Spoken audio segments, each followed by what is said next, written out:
Today we are going to master Instagram inside and out. Now this is lesson 5 out of the 10 lessons, and if you guys haven't watched the first 4 lessons, I recommend you to, because we create frameworks which we will apply in this lesson and the upcoming ones too. If you guys want any of the resources and worksheets, they are in the free Skool community, which I will link in the description. So let's get straight into it. We are back. If you're watching this, it means you have earned your way into the inner circle. You have installed your operating system, you have built your brand gravity, and you have learned to architect scripts that hold attention.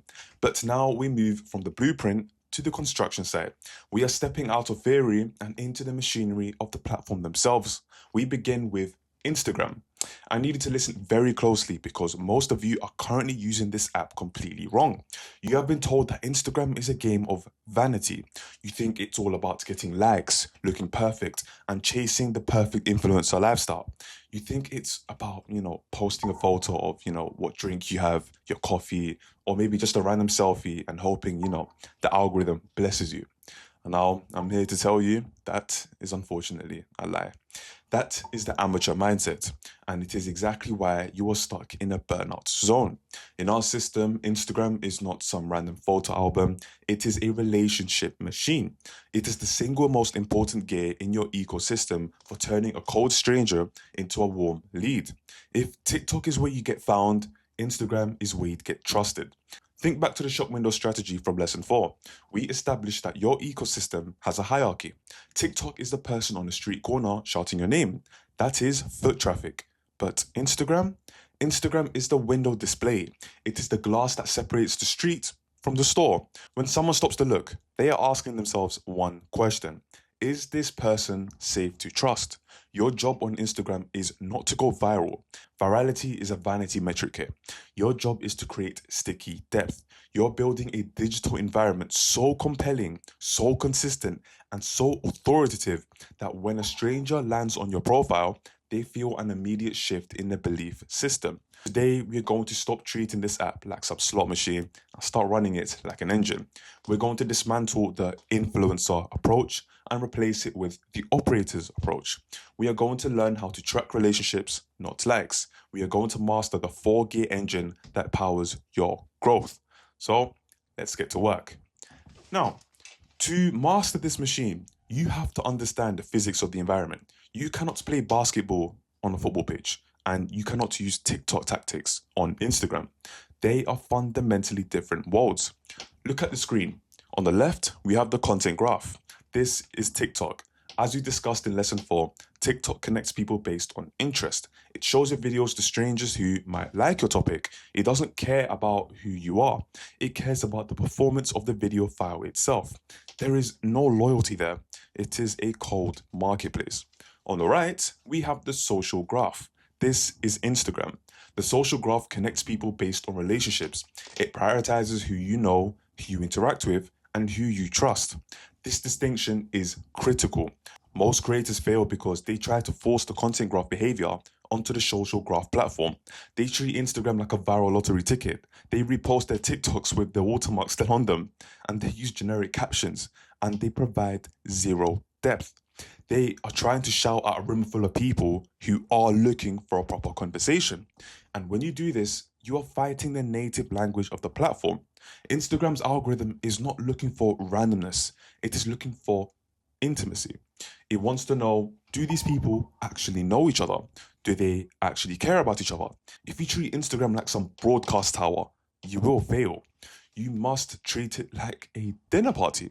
You invited them through TikTok, but now that they are in your living room, you have to talk to them, not at them. You have to nurture the connection you built. This is why we say TikTok is for reach and Instagram is for attention. If you don't respect this difference, your flywheel will definitely break. You will have millions of views, but 0 clients. We are here to fix that. So let's go deeper into the window dressing metaphor we introduced in the previous model. Your Instagram profile is the visual and emotional anchor of your entire online presence. In lesson 2, we built your brand gravity. We defined your visual DNA, your colors, your fonts, your composition. We defined your brand voice, your tone, your rhythm, your vocabulary. Instagram is where those elements must live in their purest form. When someone clicks over from a TikTok video or a YouTube short, They are in a high state of skepticism.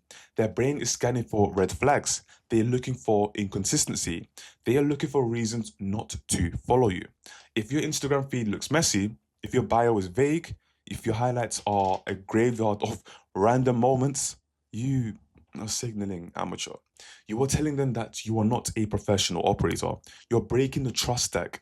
Your Instagram must be a curated gallery of your identity content. It must look like a high-end flagship store. Every reel, every carousel, and every story must reinforce your platform promise. This means we are done with throwaway content. We are done with posting just to keep a streak alive. If a piece of content doesn't reinforce your authority or deepen your relationship with the audience, it does not belong in the window. You have to protect the aesthetic and the vibe of this space fiercely. Because while YouTube builds the deep logic and TikTok builds the initial spark, Instagram builds their vibe. And as we know, people buy vibes long before they buy products. Your Instagram is the glue that holds the entire ecosystem together. So, how do we actually operate this machine? We don't just post content. That's fake. That's what amateurs do. We operate a specific mechanical system I call the 4-gear engine. Look at the graphic. These are not 4 separate features. They are 4 gears that must turn in synchronization to move a user from stranger to client. This is your outreach. This is how you bring fresh blood into the ecosystem. We use the HRD framework, so hook, reveal, drop framework. And we use it here to grab attention from the explore page. This is your education. This is where you prove you are the expert. You establish your authority. We use the frame method to break down complex ideas into swipeable lessons. This gear creates save signals. Then we have gear 3, stories. In the 4-gear engine, stories are the intimacy gear. This is your humanity. This is where you show the behind the scenes, the struggle, the coffee you might be drinking now, or the unpolished truth. This gear creates trust signals. Then we have gear 4, the DMs. This connects the authority gear directly to the conversion gear, the DMs. This is your business. This is where the transaction happens. It's where you move from public broadcasting to private consulting. This gear creates revenue. Most creators have a broken engine. They only have the discovery gear. They post reels all day, but never use stories. So they have reach, but no trust. Or they only have the authority gear. They post educational carousels, but never show their face. So they have respect, but no connection. For the creator flywheel to spin, all 4 gears must be turning every single week. You need the reach of reels. You need the depth of carousels, the glue of stories, and the power of DMs. If one gear is stuck, the machine stalls. We are moving to sanity metrics. To run this engine, you have to change what you measure. You have been conditioned by the platforms to chase vanity metrics. You look at likes, you look at follower count, you look at view counts. I want you to burn those metrics out of your brain. They are lying to you. A like is a low friction, low intent signal. It literally costs the user nothing. It requires zero commitment. You cannot pay your rent with likes. We are looking for relationship signals. The algorithm is a mirror. Remember, it reflects what the audience feels. We are optimizing for 3 specific signals on Instagram. Saves. This is the highest form of flattery for educational content. It means your content was so valuable that the user wants to reference it later. This signals authority. Then shares. This is the highest form of distribution. It means the user is willing to put their reputation on the line to show your content to their friends. This signals gravity. Then DMs. This is the highest form of intent. It means the user wants to speak to you. This signals conversion. If you have a post with 10,000 likes and 0 DMs, you have failed.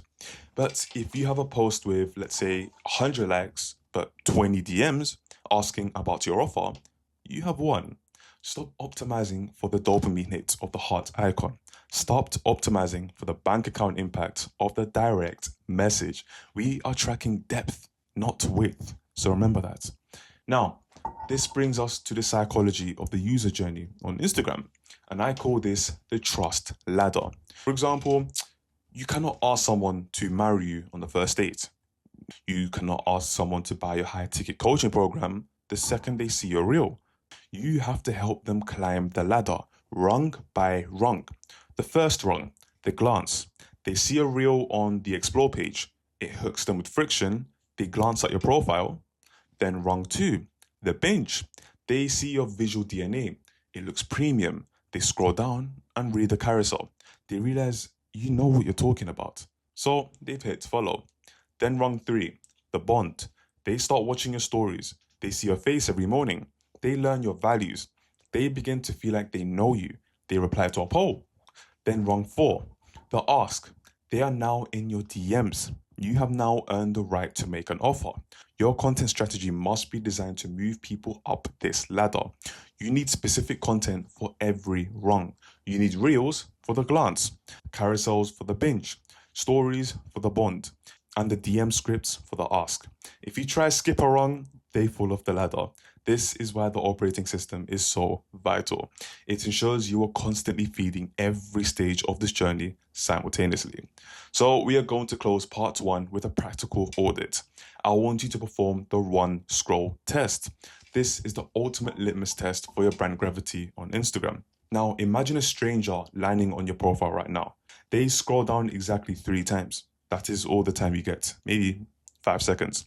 In those 3 scrolls, can they answer these questions? What exactly does this person do? So is the niche clear? Then who is this for? Is the audience defined?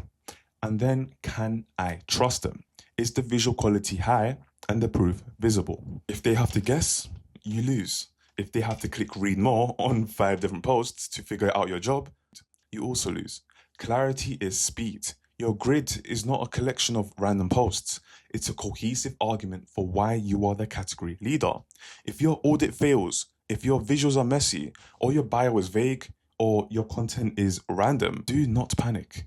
This is why we are here. So in part 2, we are going to fix the foundation. We are going to go deep into the storefront architecture and rebuild your profile into a high converting landing page. We are going to turn that mess into a mission.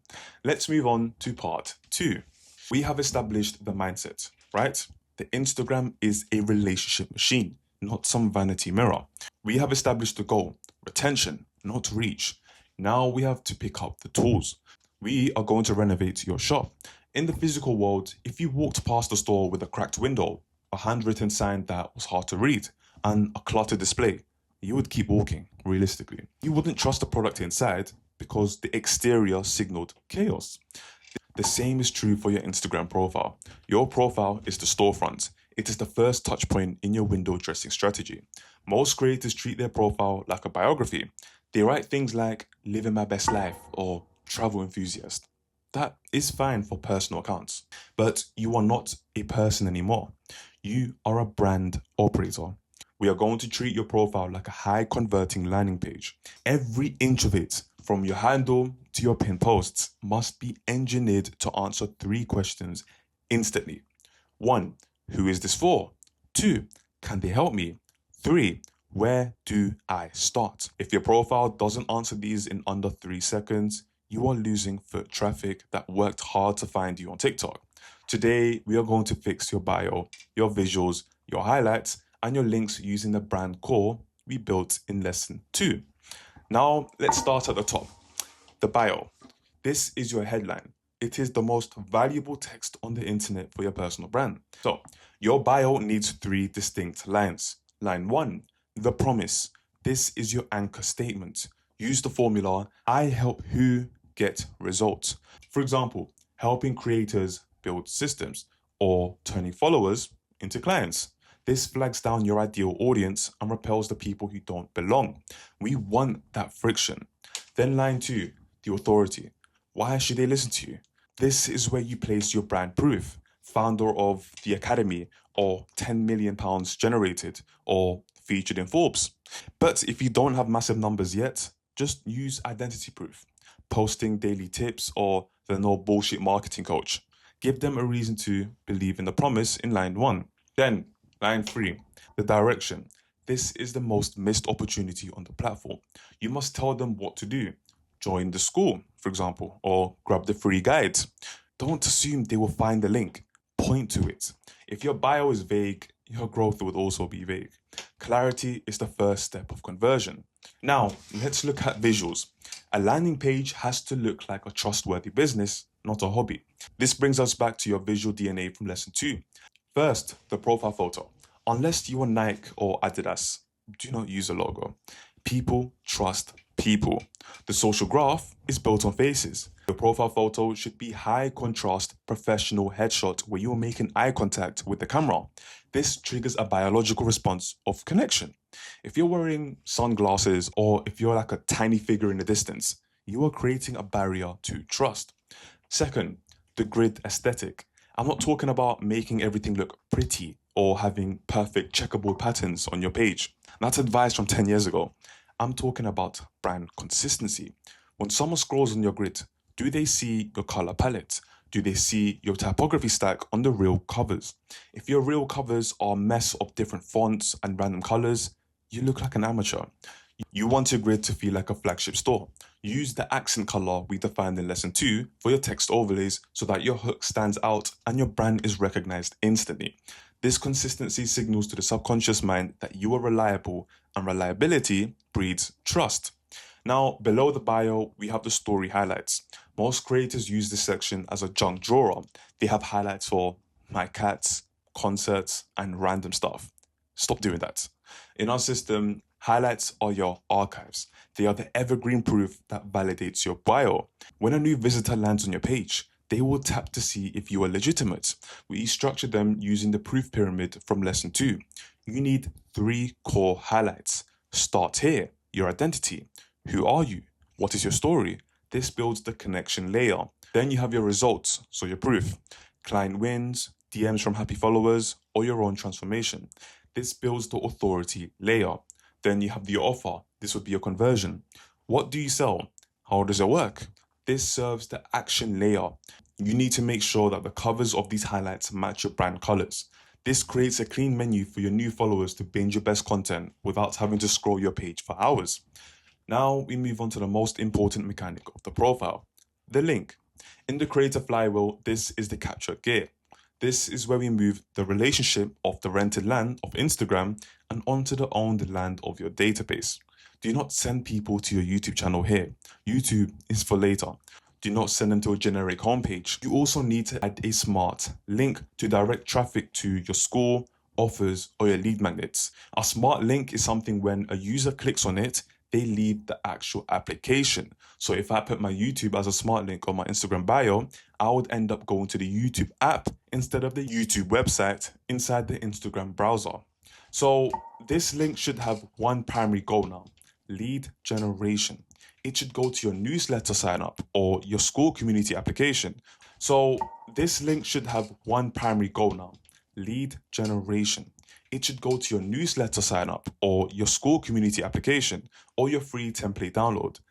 This is the lead magnet handshake we discussed in lesson 2. If you have multiple offers, use a link tree, but keep the main thing as the top button. Join the community. This should be big and bold. If you make people hunt for the value, they will leave. Your link is the checkout counter. Make it easy to pay with their attention. Now, the final piece of the storefront architecture is your pinned posts.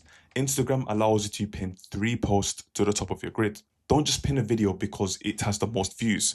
Virality is not always relevance. You want to pin posts that convert, that establish your beliefs. For the first pin post, you can have an origin story, a reel or carousel that explains who you are and why you started. This anchors your identity. Then pin 2, the social proof, a video showing a massive client result or a breakdown of your own success. This anchors your authority. Then pin 3, the value framework, your best educational piece, the one that makes people say, I can't believe this is free. This anchors your reciprocity. When you pin these 3, you control the first impression. You ensure that even if your last 3 posts were casual or experimental, the first thing a new visitor sees is your best, most strategic work. You are curating the experience, not leaving it to chance. We are going to close part 2 with your assignment. You are going to perform a full demolition and renovation of your profile today. I want you to open your Instagram and go through this audit checklist. Your bio check. Does it follow the I help who get results formula?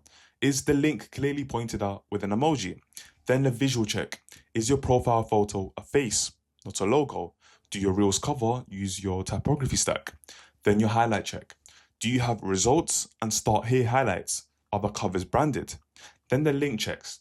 Does the link go to a capture page? So your email, school, or just a generic website with zero context? If you find a weak point, fix it immediately. You cannot invite guests to your dinner if the house is a mess. Once your storefront is built, you are ready for traffic. So in part 3, we are going to turn on the discovery gear. We are going to learn how to script and film reels that don't just get views, but get the right views. We are going to master the HRD framework. Let's move on to part 3. Now we have rebuilt your storefront, your bio is a promise, your visual is a signal, and your link is a capture device. But a beautiful shop with no customers is just an expensive hobby. We need foot traffic. On Instagram, foot traffic comes from one place: Reels. I want to be very clear about the role of Reels in your ecosystem. Most creators post Reels hoping for validation. They want the likes, the comments, and a dopamine hit of a viral video. But in the operator's mindset, a reel is not a performance. It is a recruitment tool. Reels are the only content format on Instagram designed to reach people who do not follow you. When you post a reel, you are stepping out of your inner circle and onto the public stage. You are entering the cold market. This means you are speaking to strangers. Strangers do not care about your day. They do not care about your coffee. They do not care about your vibe. Yet, they care about one thing: value. Every reel is an audition. You have exactly 3 seconds to prove that you are worth their time. If you fail the audition, they scroll. If you pass, they visit your profile. And because we fixed your profile in part 2, when they visit, they follow. Today, we are going to master the discovery gear. We're going to learn how to script, film, and edit reels that don't just get views, they get the right views. We are going to stop dancing and start architecting. Now, to win the audition, you cannot wing it. You need a structure. In lesson 3, we introduced the HRD framework as the scalpel for short form content. Now we apply it to the visual language of Instagram. The hook would be 0 to 3 seconds. This is where 90% of creators die. You cannot start with, "Hey guys, welcome back." That is dead air. You must start with friction. You need a visual interruption and a verbal attack on assumption. So for your visual hook, don't just sit there. Start in motion. Use a dynamic camera angle. Then your verbal hook, you can say, "Stop posting daily if you want to grow." You have to break the pattern of the scroll immediately. Then the reveal. This is the meat of the reel. This is where you deliver the micro win. You want to educate your audience with sharp, actionable insights they can use today. Do not just ramble on and on. Every second must earn the next second. So use the rhythm code: spike, stretch, snap. Give them the insight fast. If you bore them here, they won't stay for the drop. And speaking of the drop, this is the last final seconds. This is the instruction. You have given value. You must now direct the momentum. On Reels, the goal is usually to get them to the caption or the profile. So you can say, "Read the caption for the full breakdown," or "Check out my highlights for the proof." This moves them from the discovery gear to the authority gear. If your reel doesn't have a HRD structure, it's not a piece of content, it's just noise. Now, let's talk about what the audience actually sees. Instagram is a visual first platform. Even if your script is perfect, if it looks like a low effort TikTok repost, you will be ignored. You must use your visual DNA from lesson 2. Your on-screen text is not just subtitles, it is a headline. Use the headline font from your typography stack.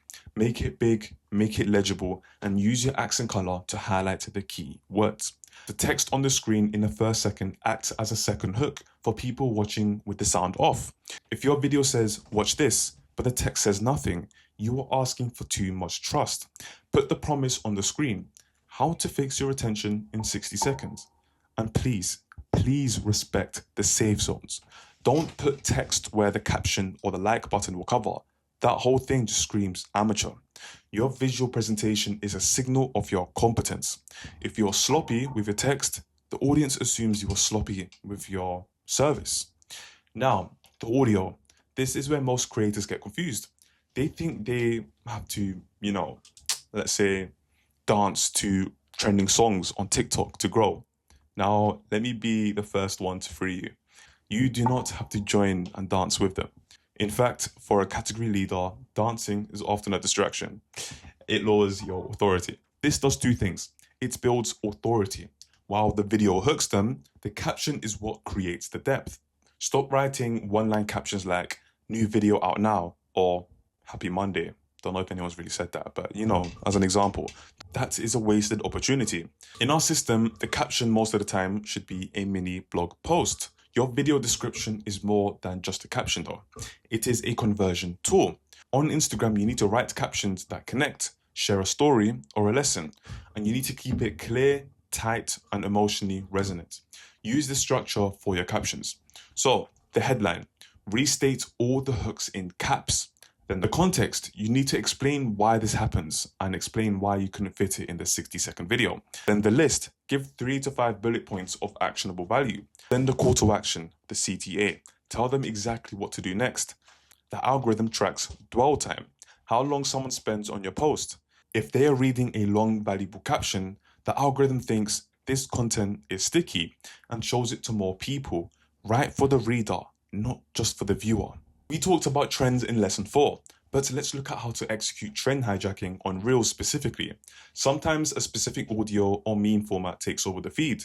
The amateur copies it exactly. The category leader adapts it. If the trend is a specific sound where people show a fail, you don't show a random fail. You show a fail in your niche.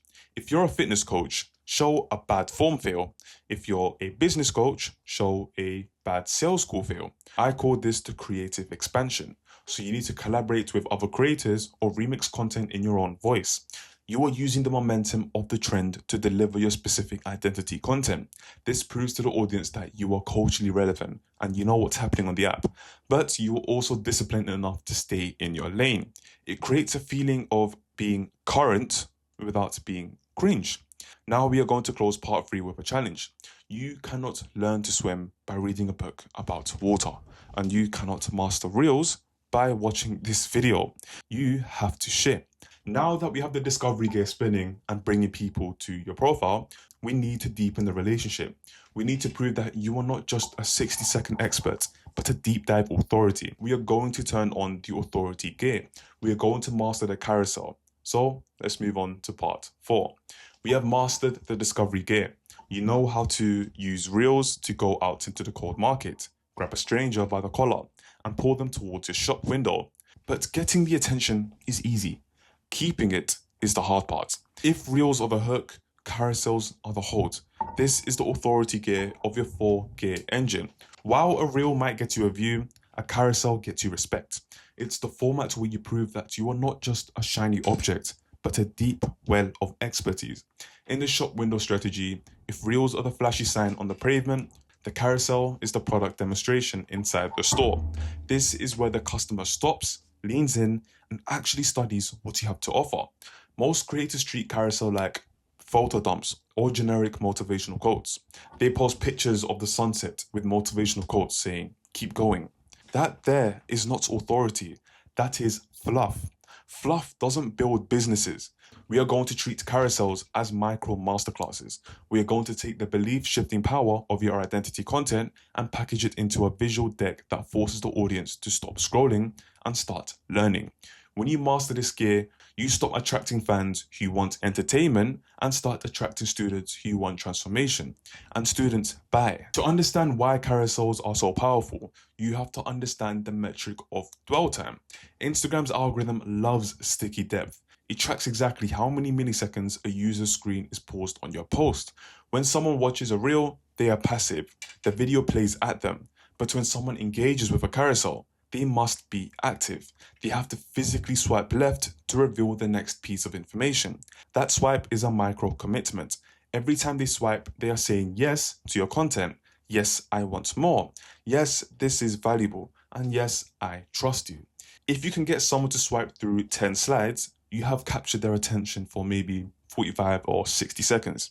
In that attention economy, that is an eternity. That signal tells the algorithm, this creator is high value. Show this to more high intent people. You must track performance, saves, shares, and drop off points. Carousels are the single best format for generating saves. As we discussed in part 1, a save is the highest form of flattery in the educational space. It means your content is an asset they want to keep. We are optimizing for the save. So how do we build a carousel that keeps them swiping? We don't guess, we use architecture. We are going to take the frame method we learned in lesson 3. Friction, reveal, anchor, multiply, and endnote. We map it directly onto your slide deck. A standard carousel is 10 slides. Here is the blueprint. Slide 1, friction. This is your hook. It must disrupt the feed. Then slides 2 to 3, the reveal. You shift the perspective immediately. Then slides 4 to 7, the education. You give them the framework, the steps, or the proof. Then slides 8 to 10, the end note, so the action. You seal the identity and give the call to action. This structure ensures that the carousel has a narrative arc. It's not just a list of tips, it is a journey. If you just list 5 tips for growth without the friction or the anchor, it feels dry. It feels like a textbook. But when you use frame, it feels like a revelation. You are taking the scripting architecture meant for the video and translating it into visual storytelling. So let's drill down into slide 1. This is the most important slide. If this one fails, nobody sees the rest. Treat slide 1 like a billboard on the highway. It has to work instantly. You must use friction language. Don't write how to get better at sales. That is boring. There is no tension. Write why sales scripts are losing you money, or stop selling and start diagnosing. You need to use your typography stack from lesson 2. The headline font must be massive. Use your accent color to highlight the pain word or the result word. Visually, the slide needs to pop off the screen. We need to use bold text to spark curiosity. This applies to your cover slide just as much as a YouTube thumbnail. If the cover is weak, the content inside is invisible. Once they swipe, you have to deliver now. This is the reveal and multiply phases, so slides 2 through 7. The biggest mistake creators make here is the wall of text. Do not write paragraphs. Instagram is a visual medium. If people see a block of tiny text, the brain says work, and they just scroll away. You must break your identity content down into bite-sized, scannable assets. Use lists. Bullet points are easier to digest. Use diagrams. Draw a simple triangle or a graph to explain your concept visually. Use contrast, so white text on a black background, or brand color blocks to separate ideas. You are acting as the strategist here. You are simplifying complexity. If you are teaching a framework, give them the steps. Step 1, step 2, step 3. Make the value undeniable. Make them feel smarter just by looking at it. Then we arrive at the final slides, the end notes. This is where you cash in your chips. You have provided the value, now you have asked for the signal. On the carousels, the primary goal is to save. Why? Because a carousel is a reference document. It is a mini book. You need the user to think, I need to remember this for later. So on your final slide, do not just put your logo, put a specific call to action. Save this post to build a strategy later. Share this with the creator who needs to hear it. Those are examples. This is also where you drive the capture gear. If you want the full PDF version of this framework, comment framework and I'll DM it to you. You are turning a passive reader into an active lead. This is how you leverage the comment-based call to action system. To execute this consistently without burning out, you need a system. You cannot design a new layout from scratch every time you post. That is the burnout zone. You need branded templates. Go into Canva, create a master template that uses your color palette, so 60-30-10 rule, and your typography stack. Then create a template for the headline slide, the list slide, the diagram slide, the call to action slide. When you have these templates, creating a carousel is just filling in the blanks. You take your script, paste it into the template, and export. This ensures your visual DNA is perfect every single time. It ensures that when someone looks at your grid, they see a cohesive flagship store, not a messy experiment. Now for your homework, I want you to create one branded carousel template today. Then take one of your identity beliefs from lesson 1, so for example, systems beat effort or whatever you believe in, and turn it into a 10-slide carousel using the frame method. Post it and then watch the saves metric in your insights. Now that we have the discovery, the reels, and the authority, the carousels, we need the glue that holds it all together. We need to master the most intimate gear in the engine. In part 5, we are going deep into story strategy. We are going to learn how to turn your daily life into a conversion machine. Let's move on to part 5. The stories. We have the discovery gear bringing in fresh leads with reels. We have the authority gear establishing your expertise with carousels. But there is a dangerous gap in most creative businesses. You can have millions of views and thousands of saves and still feel like a stranger to your audience. You need glue. You need a mechanism that binds the audience to you emotionally, day after day. That mechanism is stories. While the feed is curated, polished, and strategic, stories are raw, ephemeral, and human. This is the only place on the internet where you can ignore the algorithm and speak directly into your inner circle. If your feed is the flagship store with the perfect lighting and the mannequins, your stories are the invite only VIP lounge in the back. It is where the real business happens. Most people never actually get to use their stories properly. They just post anything random and then they end up wasting the most powerful retention tool that they have. Now, we are going to treat stories as a daily narrative. We are going to use them to build the consistent vibe layer of the trust stack. When you master this gear, your audience stops following you for your tips and starts following you for you. And that is the difference between a commodity and a brand. To operate this gear, you need to adopt the daily pulse. In lesson 4, we talked about the storefront mindset. Imagine a shop on a high street. If the lights are off and the door is locked for 3 days in a row, people assume the business is dead. The colorful ring around your profile picture is that light. If that ring isn't lit up, your shop is closed. You need to show up every single day. This doesn't mean you need to document every second of your life. You aren't a reality TV star.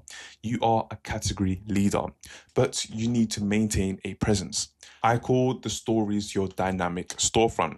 It is dynamic because it changes every 24 hours. If a new lead comes from a reel, checks your profile, and sees no story, they might follow you, but the emotional connection starts at 0. If they check your profile and see 10 dots of value, proof, and personality, the connection accelerates immediately. Consistency here is not about volume, it's about reliability. Your audience builds a habit of watching you with their morning coffee. You become part of that routine. That psychological integration is priceless. So, what do you actually post? You don't guess, you operate. We are going to learn and use the VIP rhythm to ensure every day hits the 3 critical triggers of trust: value, identity, and proof. Value would be in the morning. Start the day with a deposit, share a quick insight, a quote, or a micro lesson from your work. So this sets up the tone. I am here to help you. So it could be any tips or whatever. Then number 2 would be proof. So during the midday, you need to show the work. This is where you leverage the proof pyramid from lesson 2. Post a screenshot of a client win, show a behind the scene video of you editing or scripting, repost client wins or community content to show proof. This signals I am a practitioner, not a talker. Then number 3, the identity. This would be posted in the evening. This is the human element. Share a belief, a struggle, or a personal moment. This anchors your brand gravity. It reminds them that there is still a human behind the page. Truth teller rants work exceptionally well here as well. When you cycle through the VIP, you create a balanced diet for your audience. They get taught, they get validated, and they get connected. It turns your stories from a random diary into a strategic narrative. Now, let's talk about the mechanics of conversion. Instagram gives you tools, polls, questions, sliders. Most creators use these for engagement. We use them for lead qualification. Every time someone taps a sticker, they are giving you data. They are raising their hand. We use polls, questions, or sliders to engage your audience directly. But to take it a step further, we use them to segment the audience. If you post a poll that says, "Are you struggling to monetize your audience?" Option A, yes, it's hard. Or option B, no, I'm good. Everyone who clicks option A has just self-identified as a lead with a specific pain point. They have qualified themselves. They have opened a door for you. This is not a game. This is database management. You are identifying who in your following is ready for the next step. Stop asking generic questions. Ask questions that reveal intent. One of the most powerful ways to build authority in stories is through process reveal. In lesson 2, we talked about process proof. You need to show how the food is made. If you're a coach, show a snippet of your course curriculum. If you're a filmmaker, show your timeline or your lighting setup. It is very important to be sharing behind the scenes of filming, client calls, campaign builds, just anything behind the scenes. And why does this work? Because transparency breeds trust. When people see the effort, the system and the organization behind your brand, their perception of your value skyrockets. They stop thinking, why does this cost so much? And start thinking, I need access to that system. This also acts as a filter. It repels people who want a get rich quick scheme and attracts people who respect the work. You are curating your audience by showing the reality of the operation. Never be afraid to show the messy middle. The polished final product goes on a feed. The gritty process lives in the stories. Occasionally, you need to go deeper than a 15-second clip. This is where Instagram Live comes in. Live video is the highest risk reward format. It is unfiltered. There are no edits, there is no hiding, but that vulnerability is exactly why it converts. Instagram Live is your direct line to trust and transformation. It allows you to answer questions in real time, proving your expertise on the spot. You cannot fake knowledge on a live stream. We use lives for specific strategy moments. The launch, announcing a new offer. The Q&A, overcoming objects directly. The tease upcoming content drops or events. And here is the pro move. You need to save standout lives to highlights for ongoing value or social proof. If you do a killer Q&A session, save it to a highlight called Q&A. It becomes an evergreen asset that sells for you while you sleep. You do not let that content evaporate. Now, your homework for this part is to architect your next 24 hours of stories. I want you to use the VIP rhythm. Post one value story in the morning, post one proof story midday, and post one identity story in the evening. And crucially, I want you to include one qualifying poll. Ask a question related to the problem your offer is solving. Is problem stopping you right now? Yes or no? Why? Because in part 6, we are going to learn what to do with those yes votes. We are going to move the public stage of stories into the private boardrooms of the DMs. We are going to turn the engagement into traction. This is where rubber meets the road. Let's move on to part 6. We have built the storefronts. We have generated foot traffic with Reels. We have established authority with Carousels. We have built intimacy with stories. Now we arrive at the final gear, the gear that actually spins the bank account, the direct message. In the creator economy, the DM is not just a chat room. It is your boardroom. It's the checkout counter. It's like the consulting office. Most creators are terrified of the DMs. They think that messaging their followers is intrusive or salesy. They have commission breath. They are so desperate to sell that they repel the very people they want to help. I need you to delete that mindset. If you're a category leader, you have a solution that changes lives. Keeping that solution hidden isn't polite, it is selfish. In our operating system, the DM is simply personalized education. It is when you move from speaking to the crowd to speaking to the individual. The algorithm can get your attention, but only a conversation can get you a commitment. The capture gear of your flywheel relies entirely on your ability to move people from the public stage to the private room. So now we are going to master the art of the DM handoff.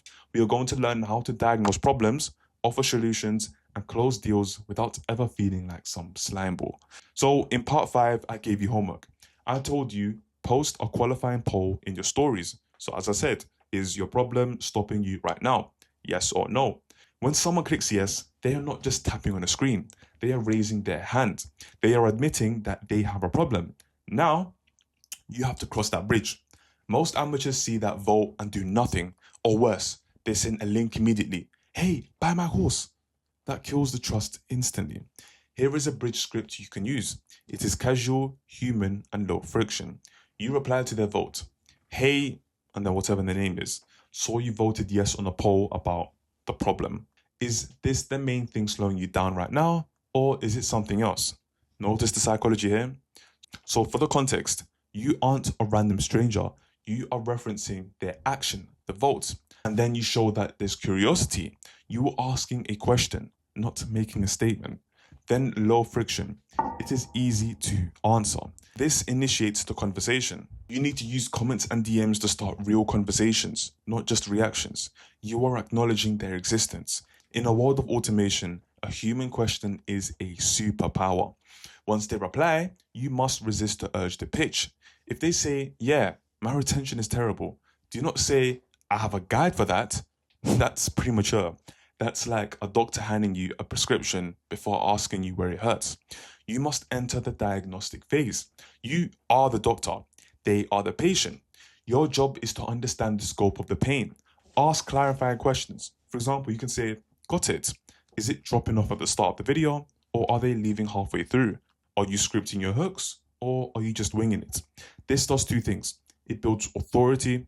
Only an expert knows what questions to ask. By asking the smart questions, you prove you understand the mechanism. It builds value. The act of clarifying their problem is valuable to them. You are helping them see their own roadblocks. This is exactly aligned with the networking principles in the Instagram guide. Lead with value and clarity in all interactions. Your tone is your brand. Your tone here is not salesperson, it is consultant. You are auditing their situation for free. That generates massive reciprocity. Only when you have diagnosed the problems do you offer the solution. But we do not shove their solution down their throats. We use permission marketing. I call this the two-step permission. Step 1, confirm the diagnosis. Step 2, ask permission to help. So an example script of you telling them would be, it sounds like your hooks aren't creating enough friction, so people are scrolling past. I actually have a breakdown on friction language inside my Skool community. Or you can give them a free guide. And then you say, would you want me to send the link over? Look at the difference. You weren't saying, join my school. You were asking, do you want this resource that solves the specific pain we just discussed? The answer is almost always yes. Because you ask permission, you have maintained your brand gravity. This is how you execute the capture gear without being spammy. You are trading value for the relationship. Now, the DMs are not just story replies. They are also for comment conversion. When you post a reel or carousel and someone comments, this is great, or asks a question, do not just leave a fire emoji. That is the dead end. What you want to do is, if they ask a good question in the comments, reply publicly. So you can say, great question. This moves the conversation from a noisy public square to a quiet private room. It also signals to everyone else reading the comments that you are accessible and helpful. You are training your audience that the DMs are where the real value lives. So by doing this, you are engineering the path of least resistance. Now, let me give you guys a warning. Do not break character in the DMs. In lesson 2, we built your voice triangle, your tone, vocabulary, rhythm. If your videos are high energy and authoritative, but your DMs are timid and lowercase, then you create this uncanny valley effect. The user feels like they are talking to a completely different person. Trust then evaporates. If you're a strategist, keep your DMs concise and professional. If you are a truth teller, be direct and punchy. Use your signature phrases. If you always say, let's get to work in your videos, use that in your DMs. I want to emphasize, maintain professionalism in your interaction. Your tone is literally your brand. Every message you send is a piece of content. It is a micro interaction that either adds to your brand gravity or subtracts from it. Treat every DM as if it were going to be screenshotted and posted publicly, because you never know, it might be. If you want to accelerate trust 10 times faster than text, use voice notes. Text is open to interpretation. Tones can be misread. But the human voice carries emotion, empathy, and authority. When you are diagnosing a problem in the DMs, hold down the microphone button and talk for 30 seconds. Just say, hey John, just reading your message. I see what you mean about this retention drop. Honestly, you're burying that lead. Try moving the hook to the first 3 seconds. Hearing your voice validates that you're a real human being, not some AI bot or VA. It creates a biological connection. It is harder to ignore a voice note than a text. It signals that you took your time out of your day for them. In a world full of automation, time is the ultimate luxury asset. Use voice notes to close the gap between a follower and a friend.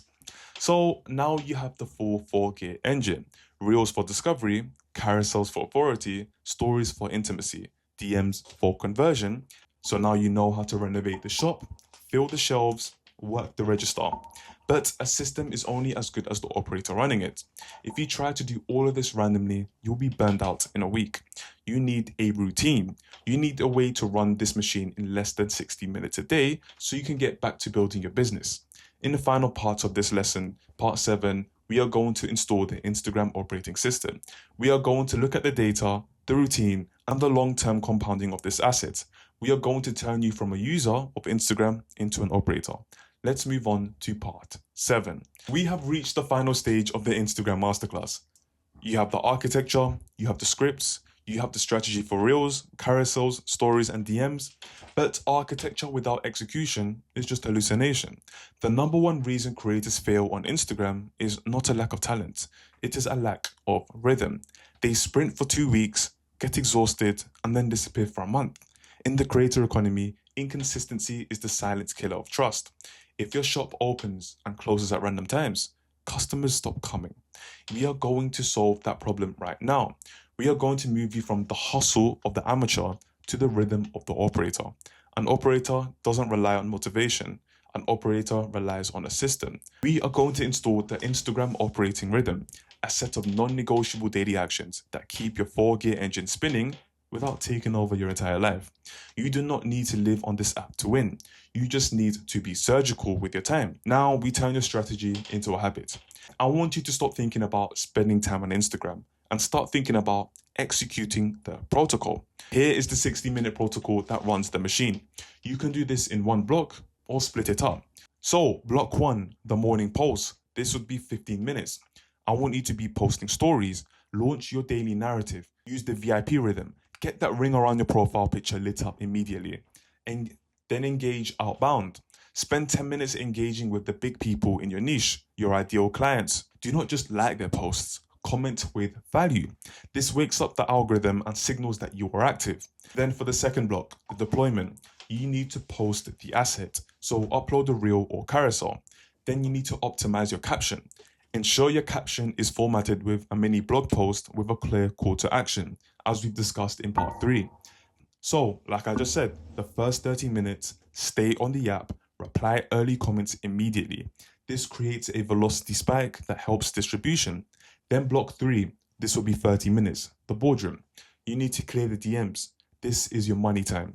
Reply to story responses, execute the 2-step permission scripts, check polls, look at who voted yes on your story polls, and initiate the bridge script. So your goal is to end the day with every lead responded to. That is it. 60 minutes. If you're scrolling aimlessly, you are not working, you are procrastinating. As an operator, you enter the app with a mission. You execute the mission and you leave. To improve the machine, you must read the gauges.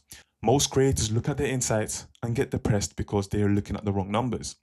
Open your professional dashboard. So number 1, the accounts reached. This tells you if the discovery gear, your reels, are working.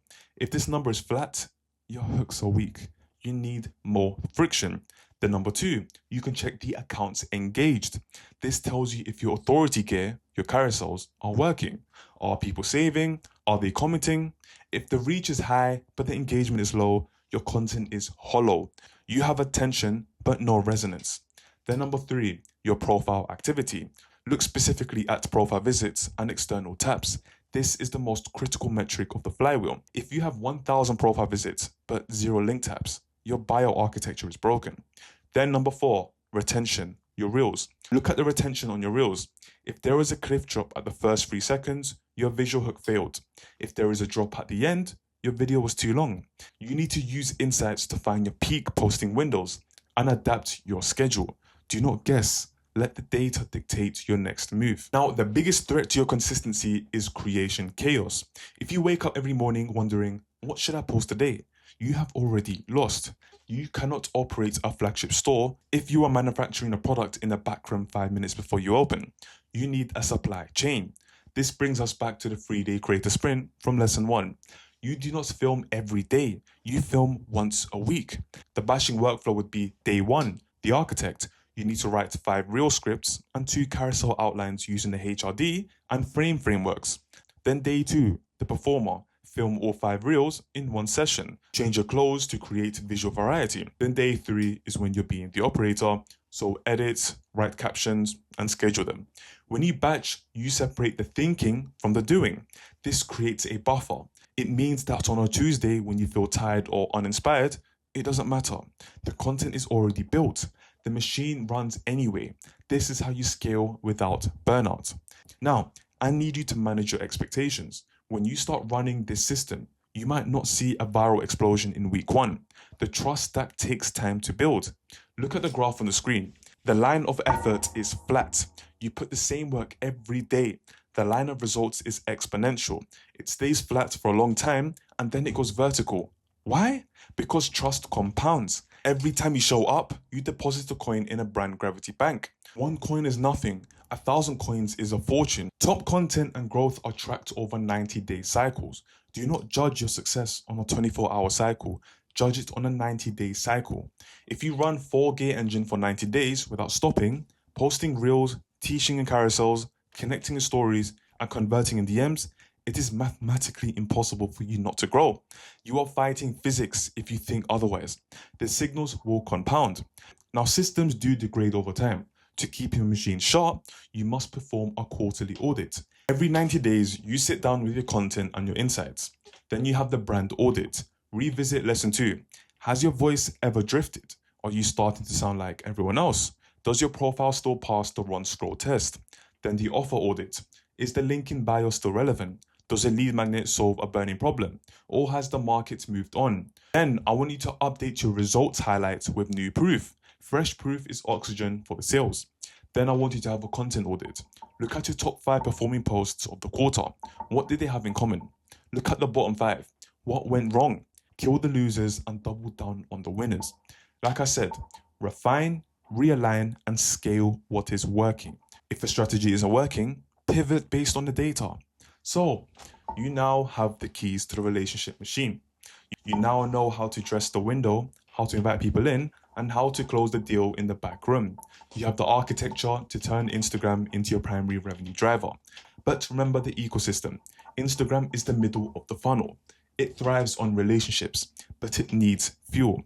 It needs fresh eyes. It needs foot traffic. And there is no greater source of foot traffic in the world right now than TikTok. So in the next lesson, lesson 6, we are going to leave the warm curated world of Instagram into the high-speed arena of the discovery machine. We are going to learn how to master the cold market.